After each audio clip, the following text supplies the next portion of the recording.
똑똑 솔깃한 라디오.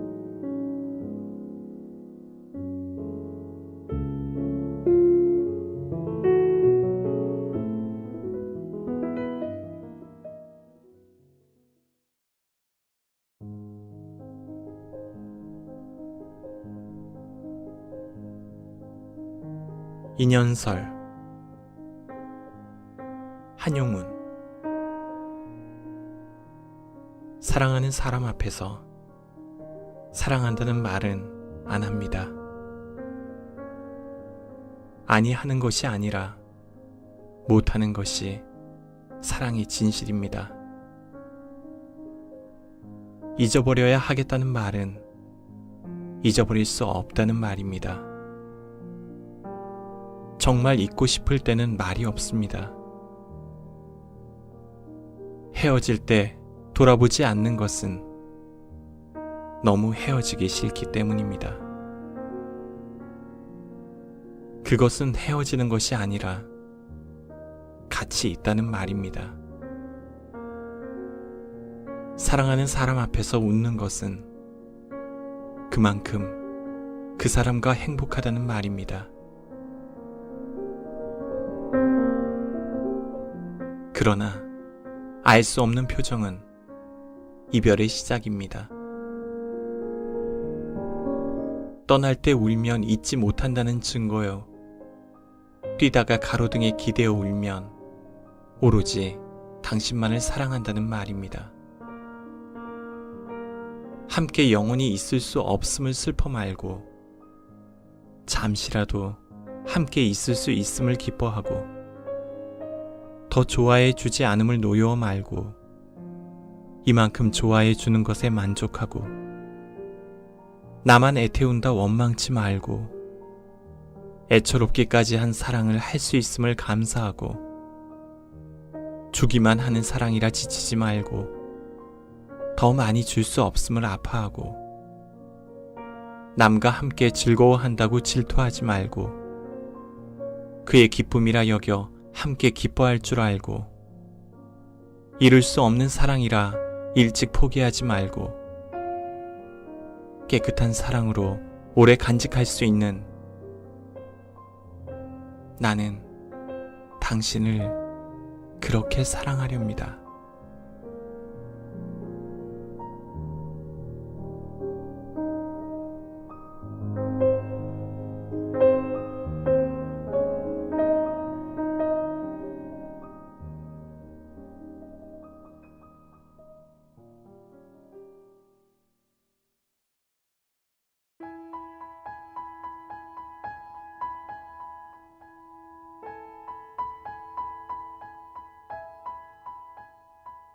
소설 들려주는 여자.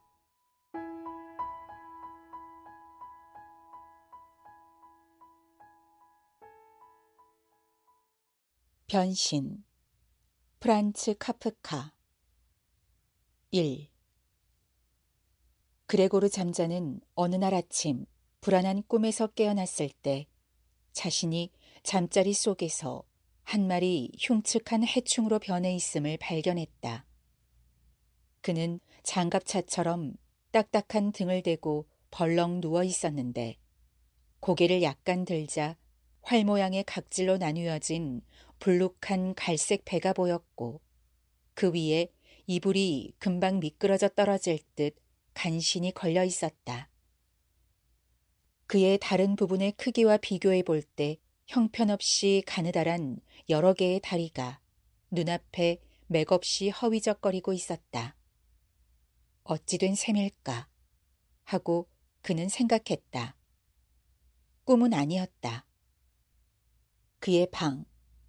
다만 지나치게 비좁다 싶을 뿐 제대로 된 사람이 사는 방이 낯익은 네 벽에 둘러싸여 조용히 거기 있었다. 포정이 끌러진 옷감 견본이 펼쳐져 있는 책상 위에는 잠자는 외판 사원이었다. 그가 얼마 전에 어떤 화보 잡지에서 오려내어 예쁜 도금 액자에 넣어둔 그림이 걸려 있었다. 어떤 여자의 모습이었는데 털모자에 털 목도리를 두르고 꼿꼿이 앉아 팔꿈치까지 온통 팔을 감싼 묵직한 털 토시를 보는 사람 눈앞에 치켜들고 있었다. 그 다음 그레고르의 시선은 창문을 향했는데 흐린 날씨가 그를 아주 우울하게 만들었다. 빗방울이 함석 지붕을 두드리는 소리가 들렸다. 한숨 더 자서 이 모든 어처구니 없는 일들을 잊어버린다면 어떨까 하고 생각했으나 전혀 그렇게 할 수가 없었다. 그는 늘 오른쪽으로 누워 자는 습관이 몸에 배었는데 지금 같은 몸을 해가지고는 그런 자세를 취할 수가 없었던 것이다. 오른쪽으로 몸을 뒤척여 보려고 온갖 힘을 다 써봤건만 번번이 건들건들 벌렁 자빠진 자세로 되돌아오기만 했다. 그는 100번쯤 그런 시도를 해보았고 버둥거리는 다리들을 보지 않으려고 눈을 감았다가 한쪽 옆구리에서 아직까지 느껴본 적이 없는 약간의 둔중한 고통마저 느껴지기 시작했을 때야 그만두었다. 그는 생각했다. 이 무슨 고된 작업을 나는 택했단 말인가. 날이면 날마다 여행 중이라니. 집에다 버려놓은 본 상점에서 일하는 것보다 직업상의 긴장이 훨씬 더 큰 데다가 그 밖에도 여행의 고달픔이 덧붙여진다. 기차의 접속에 대한 걱정, 불규칙적이고 나쁜 식사, 자꾸 바뀌는 바람에 결코 지속되지도 결코 정들지도 못하는 인간관계 등 마귀나 와서 다 쓸어가라지. 배 위가 좀 가려워 머리를 좀 더 높이 쳐들려고 침대 앞머리 기둥 가까이로 드러누운 채 천천히 등을 밀었더니 가려운 곳이 보였는데 온통 무엇이라고 판단할 수가 없는 조그만 반점들로 뒤덮여 있어 한쪽 다리로 그 자리를 더듬어 보려 했다가는 얼른 그 다리를 되움츠렸다. 건드리니까 소름이 쭉 끼쳤던 것이다. 그는 다시 먼저의 위치로 되미끄러졌다. 이렇게 일찍 일어나니까 그는 생각했다. 사람이 아주 멍청해지지. 사람은 잠을 잘 자야 해. 다른 외판 사원들은 마치 하렘의 여인들처럼 살고 있는데 예를 들면 내가 주문받은 것을 기입해두려고 오전 중에 여관으로 되돌아오면 이 양반들은 그때야 조반을 들고 앉아 있었다. 그런 행세를 내가 우리 사장한테 한번 해보라지. 그 자리에서 쫓겨날걸. 그 편이 내 신상에 오히려 나을는지 어떨는지야 누가 알겠는가. 부모님 때문에 꾹 참고 있으나 그렇지 않았더라면 벌써 사표를 냈을 것이고 사장 앞으로 걸어가 내가 생각하고 있는 바를 남김없이 털어놓았을 것이다. 그러면 사장은 틀림없이 책상에서 떨어졌을 거다. 책상에 걸터 앉아 위에서 내려다보며 직원과 그것도 게다가 사장님은 귀가 어두운 탓에 바짝 다가서야 하는 직원과 일방적으로 이야기하는 것은 별난식이기도 하다. 그런데 아주 희망이 없는 것은 아니니 내가 언젠가 돈을 모아 부모가 그자에게 진 빚을 갚으면 그게 아직 5, 6년은 걸리겠지만 내가 그 일을 꼭 해내면 그러면 내 인생에 있어서 커다란 전기가 이루어질 것이다. 아무려나 우선은 일어나야겠다. 타야 할 기차가 5시에 떠나니까.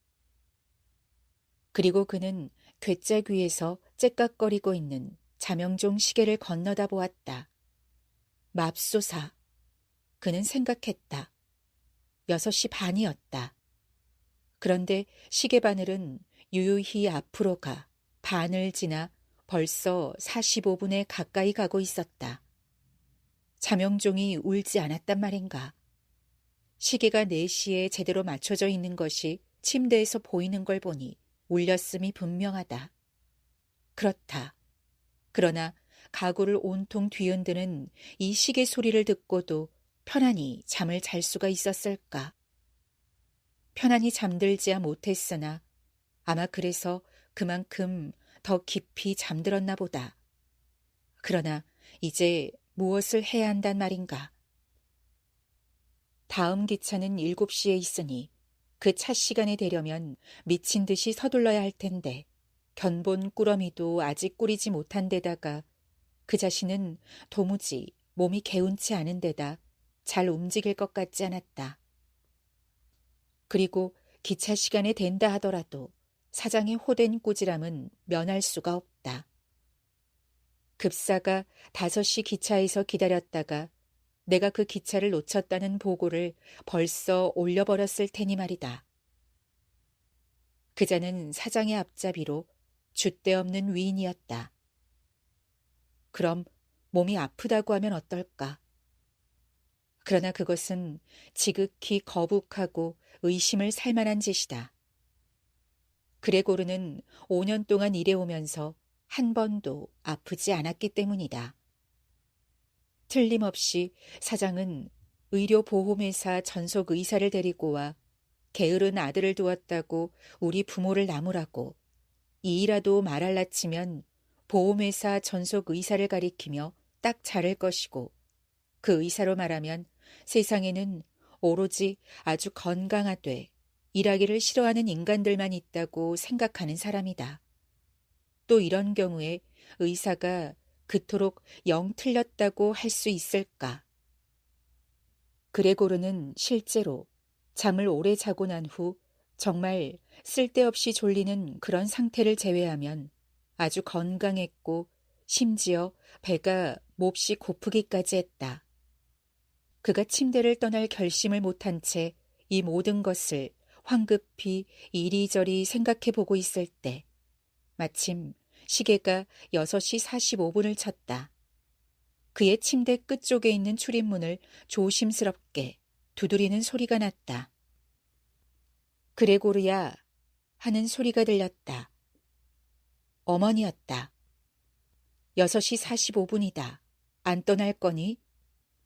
이 부드러운 목소리. 그레고르는 대답하는 자기의 목소리를 들었을 때 깜짝 놀랐다.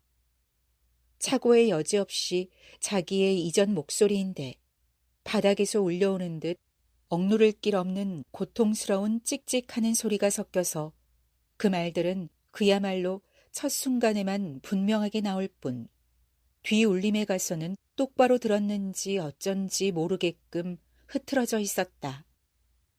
그레고르는 상세히 대답하여 모든 것을 설명하고자 했으나 이런 형편이고 보니 네, 고마워요 어머니. 벌써 일어나고 있어요. 라고 말하는 것으로 그쳤다. 출입문이 나무문이어서 그레고르의 목소리가 변한 것을 밖에서는 알아차리지 못하는 것 같았다. 어머니가 그런 설명에 안심하고 신을 끌며 가버렸으니 말이다. 그러나 잠깐 이야기를 주고받은 다른 식구들이 이미 떠났으려니 했던 그레고르가 아직도 집에 있다는 사실을 알게 되어 벌써 옆문을 아버지가 약하게 그러나 주먹으로 두드렸다. 그레고르야! 아버지가 불렀다. 대체 어떻게 된 거냐? 그리고 잠깐 뒤 아버지는 조금 더 낮은 목소리로 재촉했다. 그레고르야! 다른 쪽 옆문에서는 누이 동생이 조그만 소리로 불평을 했다. 오빠, 어디 아파요? 뭐 필요한 게 있으세요? 양쪽을 향해서 그레고르는 다 됐어요. 라고 대답하면서 발음을 지극히 조심스럽게 하고 말 하나하나 사이를 띄엄띄엄 끊어가며 자기의 목소리에서 귀에 거슬리는 점을 모두 제거해 보려고 노력했다. 아버지도 들고 있던 아침상으로 되돌아갔으나 누이 동생은 오빠 문 열어 제발 하고 속삭였다. 그러나 그레고르는 늘상 여행을 하다 보니 집에서도 밤에는 문을 모두 꼭꼭 걸어 잠그는 조심성이 몸에 밴 것을 다행으로 여겼다. 우선 그는 조용히 방해받지 않고 자리에서 일어나 옷을 입고 무엇보다 아침을 먹고 그러고 나서 그 다음 것을 생각해 보려고 했다. 침대에 누워 있어서는 아무리 곰곰이 생각해 봤자 신통한 결말이 나지 않으리라는 것을 알아차렸기 때문이다.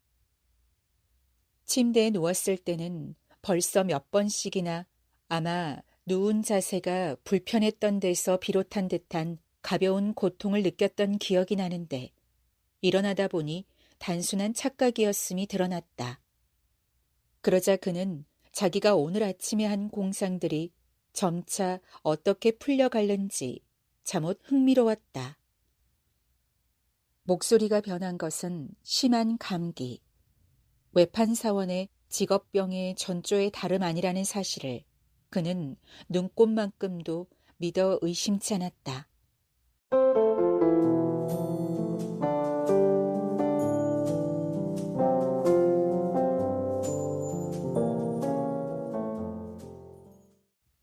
이불을 떨치는 것은 아주 간단해서 숨을 쉬어 배를 조금 부풀리자 이불은 저절로 떨어졌다.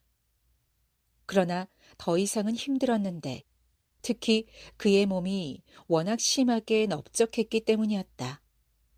몸을 일으키기 위해서는 팔과 손이 필요할 텐데 그에게는 그 대신 끊임없이 가지각색으로 움직이고 있는 데다가 그가 제어할 수도 없는 수많은 작은 다리가 있을 뿐이었다. 다리 하나를 한번 구부리려 하면 어느새 제멋대로 쭉 뻗쳐지고 그러다 마침내 그 다리를 마음먹었던 대로 구부리는 일이 되기라도 할라치면 그 사이에 다른 다리들이 모조리 해방이라도 된 듯 몹시 야단스럽고 고통스럽게 흥분해서 버둥거렸다.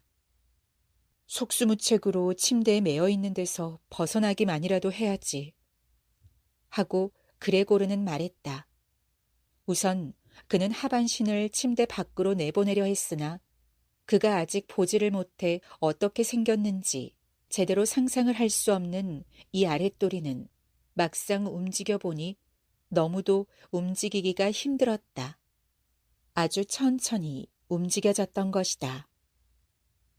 그가 마침내 화가 치밀어 있는 힘을 다해서 거칠게 몸을 앞으로 밀어붙이다가 방향을 잘못 잡아 침대 발치의 쇠파이프에 세게 부딪히자 불붙은 듯한 아픔이 느껴졌고 그것으로 미루어 보아 그의 하반신이 바로 지금으로서는 가장 민감한 부위인 것 같았다. 그래서 그는 상반신을 우선 침대 밖으로 내보내려 애를 쓰면서 머리를 조심스럽게 침대 가장자리 쪽으로 돌렸다. 이것은 그래도 쉽게 되었으니 몸 덩치가 넓적하고 무거운데도 머리를 돌리는 데 따라 서서히 몸도 돌아갔던 것이다. 그러나 그가 마침내 머리를 침대 바깥 허공에 가누고 있게 되었을 때 그는 계속 이런 식으로 앞으로 가기가 겁이 났다. 그럴 것이 그가 결국 그렇게 몸을 떨어뜨리다 보면 기적이라도 일어나지 않는 한 머리를 다치고 말 테니까. 그런데 지금이야말로 어떤 일이 있어도 이 생각을 명심해야 했으니 그는 차라리 침대에 누워있는 것이 낫겠다고 생각했다. 그러나 그가 똑같이 애를 써서 한숨을 쉬면서 다시 먼저와 같은 자세로 누워 자신의 작은 다리들이 한층 화가 난 듯 서로 얽혀 허위적거리는 것을 다시 보며 이 제멋대로의 움직임을 진정시키고 가다듬을 길이 없음을 발견하자 그는 다시 스스로에게 말했다. 침대에 마냥 누워있을 수는 없으니 비록 그렇게 하여 침대에서 풀려날 가망이 지극히 미미하다 하더라도 모든 것을 희생하는 편이 가장 현명하겠다고 말이다. 그러면서 동시에 절망적인 결심보다는 침착하고도 지극히 침착한 숙고가 훨씬 더 낫다는 점을 스스로에게 중간중간 상기시키는 것을 잊지 않았다. 그런 순간이면 시선을 한껏 날카롭게 하여 창을 바라보았으나 유감스럽게도 좁은 길의 건너편조차도 보이지 않을 만큼 짙은 아침 안개가 끼어 있었고 그것을 바라봄으로써 확신이나 쾌활함을 얻어내기는 어려웠다. 벌써 7시구나. 하고 그는 자명종이 다시금 울렸을 때 말했다. 벌써 7시인데 아직도 저렇게 안개가 끼어 있다니. 그러고는 잠시 그는 숨을 약하게 쉬며 고요히 누워 있었다. 마치 완벽한 정적으로부터 어쩌면 현실적이고 자명한 상태가 되돌아오기를 기대하기나 하는 듯이. 그러나 그 다음에 그는 스스로에게 말했다. 7시 15분이 되기 전에는 무슨 일이 있어도 침대를 완전히 떠나야 한다. 여하간 그때까지는 일어나야지. 그렇지 않으면 매장에서 내가 어찌 된 셈인지 물어보러 누구든 오겠지. 매장은 7시 전에 여니까. 그리고 그는 몸 전체 길이로 완벽히 균형을 맞춰가며 침대 밖으로 몸을 그네 타듯 요동쳐 밀어내려고 했다. 이런 식으로 몸을 침대 밖으로 떨어뜨리면 머리는 떨어질 때 얼른 번쩍 쳐들 작정이니 아마 상하지 않을 것이다. 등은 딱딱한 듯하고 그러니 양탄자 위에 떨어지면 아무 일 없을 것이다. 그가 가장 염려하는 것은 뭐니 해도 떨어질 때 틀림없이 나게 될 요란한 소리였다. 분명 어느 방에서고 다 들려 충격까지는 아니더라도 근심을 자아낼 것이다. 그러나 그렇게 해보지 않을 수 없었다. 그레고르가 벌써 몸이 반은 침대 밖으로 나가 있었을 때 이 새로운 방법은 아주 쉬워 힘이 들기보다는 재미있는 일이었다. 누운 채 그네 타듯 몸을 마냥 좌우로 흔들기만 하면 되었던 것이다. 그는 누가 거들어주러 오기라도 하면 얼마나 간단할까 하는 생각이 들었다. 건장한 사람 둘이면 그는 그의 아버지와 하녀를 생각했다. 아주 족할 텐데. 그들이 두 팔을 자기의 둥그런 등 밑으로 밀어넣어 자기를 침대에서 떼어내어 든 채로 허리를 구부린 다음 자기가 마룻바닥에서 몸을 완전히 뒤집을 때까지 조심스럽게 참아주기만 하면 될 텐데 그 다음에는 자기의 작은 다리들이 감각을 찾을 테니 말이다. 그런데 문들이 걸어 잠겼다는 사실을 제쳐놓으면 정말 도와달라고 소리칠 것인가. 아무리 어려운 처지에 있을 망정 그 생각을 하니 그는 웃음을 참을 수 없었다. 이미 그는 조금 더 세게 몸을 흔들었다가는 더 이상 균형을 유지하기 어려울 만큼 내밀어져 있었고 이제는 마침내 지체 없이 결단을 내려야 했다. 5분 안에 7시 15분이 될 터였던 것이다. 그 찰나 현관문에서 초인종 소리가 났다. 매장에서 누가 왔구나 하고 혼자 말하며 그는 몸이 다 굳어지는데 그의 작은 다리들은 오히려 그만큼 더 분주하게 버둥거렸다. 잠시 온 집안이 조용했다.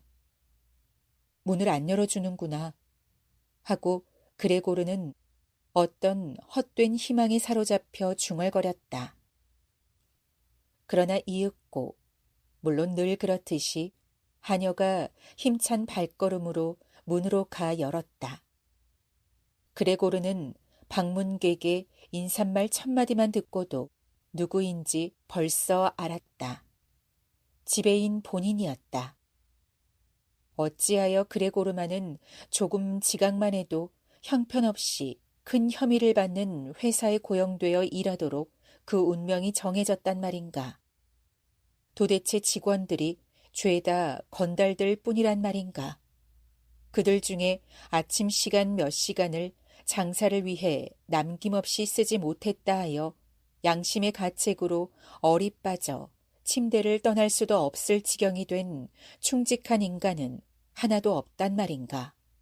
물어보게 하려면 도무지 이따위 물어보는 짓거리가 필요하다면 사환을 하나 보내는 것으로 정말이지 족하지 않겠는가. 꼭 지배인이 몸소오고 그렇게 함으로써 이 수상한 사건을 조사하는 데는 오로지 지배인의 분별만이 믿을 만하다는 것을 아무 죄 없는 온 식구들에게 보여줘야만 한단 말인가. 그리하여 제대로 한 결심에 따라서라기보다는 오히려 이런 생각들을 하다 보니 빠지게 된 흥분에 의해 그레고르는 있는 힘을 다해서 침대에서 몸을 날렸다. 뭔가에 부딪히는 큰 소리가 났다. 그러나 떨어지면 나게 마련인 요란한 쿵소리는 아니었다. 양탄자가 낙하의 충격을 다소 약화시켜 주었고 등 또한 그레고르가 생각했던 것보다는 탄력이 있어 심하게 이목을 끄는 둔탁한 소리까지는 나지 않았던 것이다. 다만 머리를 충분히 조심스럽게 가누지 못해서 부딪혔다. 화가 나고 아파서 그는 머리를 돌려 양탄자에 부볐다. 저 안에서 뭐가 떨어졌습니다. 하고 왼쪽 옆방에서 지배인이 말했다. 그레고르는 지배인에게도 언젠가 자신이 오늘 겪고 있는 것과 비슷한 일이 일어날 수도 있을는지 상상해 보려 애썼는데 그럴 수도 있는 가능성은 사실 시인해야 했다. 그런데 이러한 질문에 무뚝뚝하게 대답이라도 하는 듯이 그때 옆방에서 지배인이 몇 발자국 힘주어 걸으며 에나멜 장화로 삐걱거리는 소리를 냈다. 오른쪽 옆방에서는 누이 동생이 그레고르에게 알리려고 소근거렸다. 오빠, 지배인이 와 있어요. 알고 있어. 하고 그레고르는 혼자 중얼거렸다. 그러나 누이 동생이 들을 수 있을 만큼 크게 목소리를 도둘 엄두는 내지 못했다.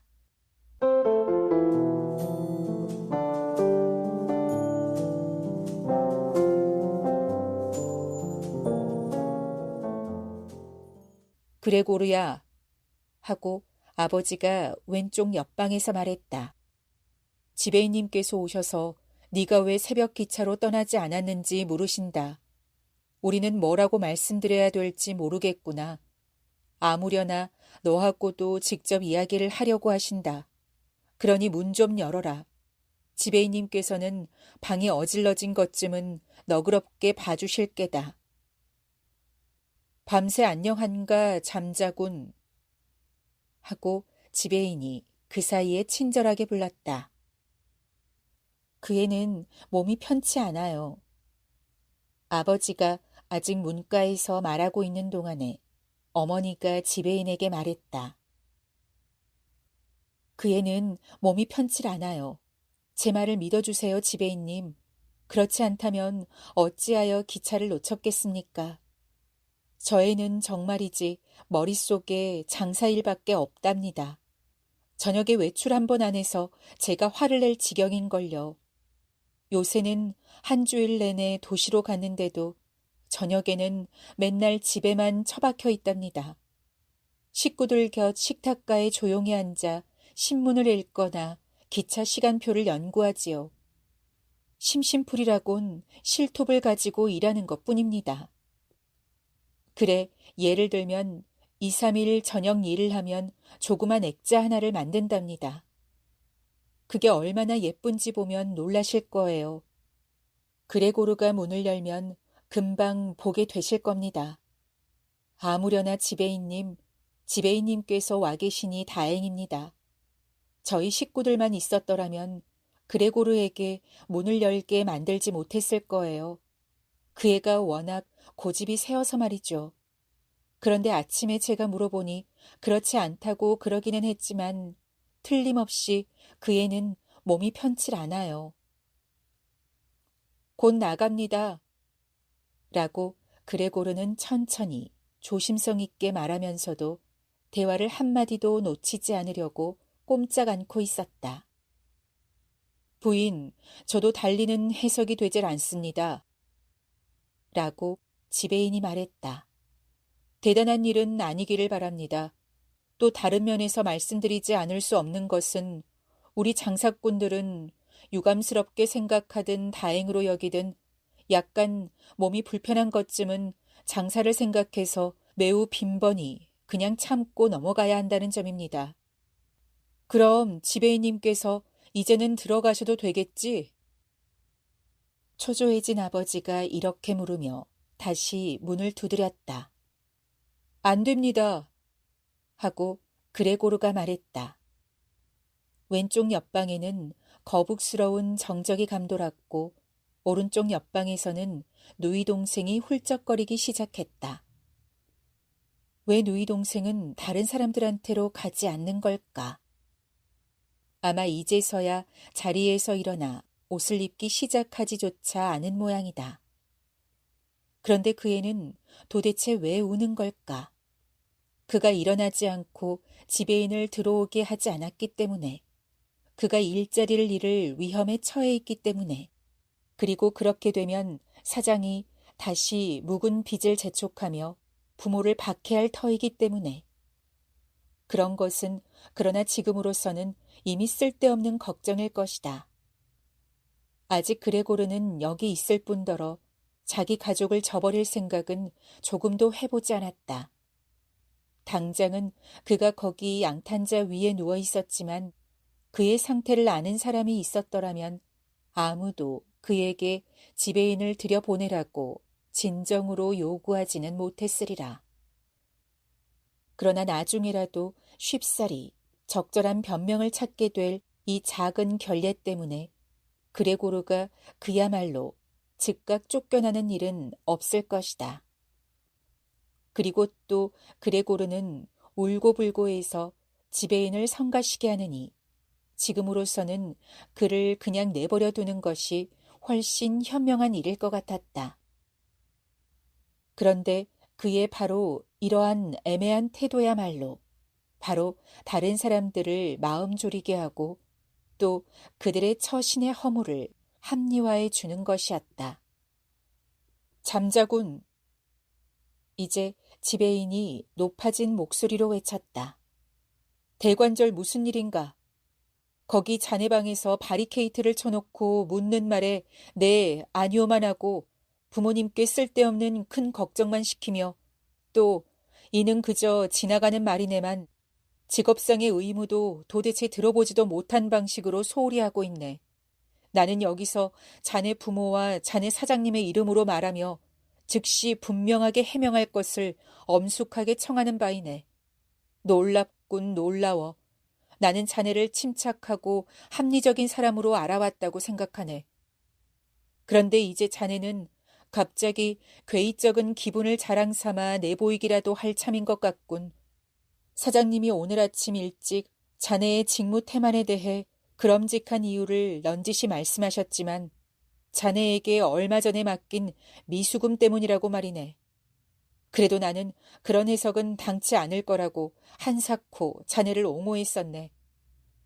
그런데 이제 여기 도무지 이해가 안 가는 자네의 고집을 보게 되니 자네를 위해 눈꼽만큼이라도 개입할 기분이 싹 없어져 버리는군. 그리고 자네의 지위도 아주 확고부동한 것은 아닐세. 나는 실은 이 모든 것을 단 둘이서만 이야기할 생각이었는데 자네가 나로 하여금 여기서 쓸데없이 시간을 버리게 하니 나로서도 자네 부모님께서 듣지 않게 이야기해야 될 이유를 모르겠네. 그러니까 자네의 최근의 근무 성적은 아주 만족할 만한 것은 못 돼. 장사가 썩 잘 되지 않는 철이기는 하지. 그 점은 우리도 인정하지.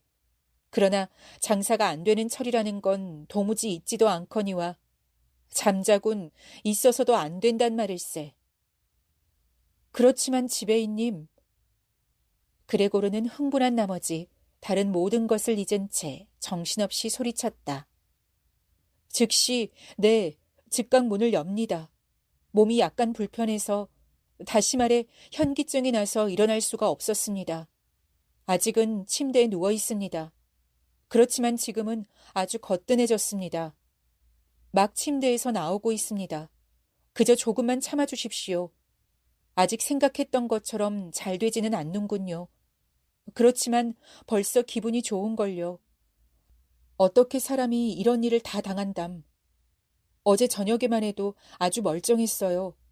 부모님께서도 아시지만요. 아니, 어제 저녁에 벌써 약간 이상한 예감이 들긴 했다는 게 더 맞을 겁니다. 누가 저를 눈여겨봤더라면 눈치챘을 겁니다. 왜 제가 상점에 알리지 않았을까요? 그렇지만 집에 누워있지 않고도 병을 견딜 수 있다고 늘 생각했거든요.